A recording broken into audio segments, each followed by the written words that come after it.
ආයිබෝවන් ගැමිගෙදර recipe YouTube channel එකට අදත් ඔයාලව ආදරෙන් පිළිගන්නවා.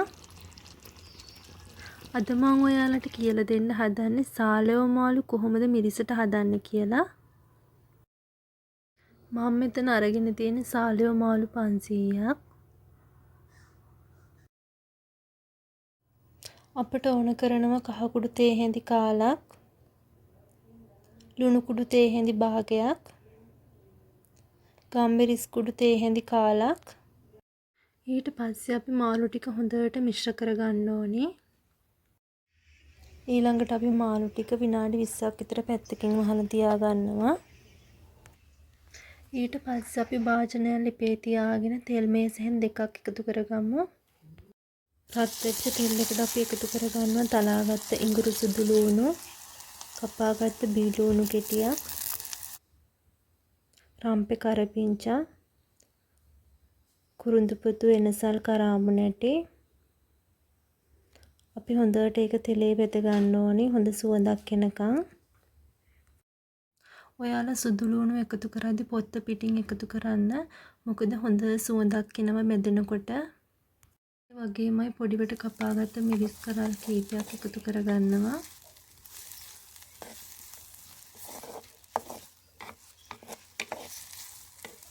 ඊළඟට අපි එකතු කරගන්නවා මිරිස් කුඩු තේ හැඳි දෙකක්, 3-5 තේ හැඳි එකක්. ඒ වගේමයි ඔයාලා මේ 3-5 එක බෙදගද්දි ලිපේ කින්දර හොඳට මඩු කරලා බෙද ගන්න. මොකද 3-5 එක කර වුණොත් මාළු හොද්ද තිත්ත රසක් එන්න පුළුවන්. අපි දැන් මේකට වතුර කෝප්ප කාලක් විතර එකතු කරගන්න ඕනේ.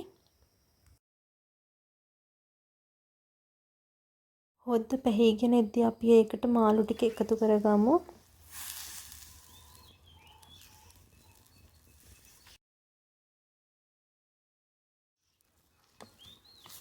ඊළඟට අපි එකතු කරගන්නවා කපාගත්ත පොඩි තක්කාලි ගෙඩියක්.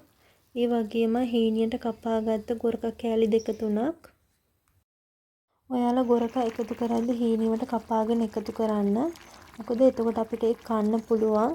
ගොරක කියන්නේ අපේ ශරීරයේ මේදේ දී කරන හොඳ ඖෂධයක්. ඔයාලට මේ වෙලාවේ ලුණු රස මදි නම් ලුණු එකතු කරගන්න පුළුවන්. මම එකතු කරගන්නවා ලුණු තේ හැඳි කාලක් විතර. ඔයාලට පේනවා ඇති දැන් මාළු එකේ හොද්ද ගානට හිඳිලා තියෙන්නේ. මේ වෙලාවේ තමයි අපි ගින්දර අඩුවම කරලා තියා ගන්න ඕනේ. ඉතින් මේ වගේ මාළු හොද්දක් අපි හදාගත්තොත් අපිට බත් එක්ක විතරක් නෙවෙයි පාන් රොටි වගේ දේවල් එක්කත් ආහාරයට ගන්න පුළුවන්. හොඳ රසයක් තියෙනවා. ඒ වගේම හරි සුවඳයි. ඉතින් මම අද මේ මාළු එකේ රස බලන්නේ පොල් රොටිත් එක්ක. ඔයාලත් මේ වගේ මාළු කරි එකක් හදලා රස බලලා යටින් කමෙන්ට් එකකුත් දාගෙන යන්න.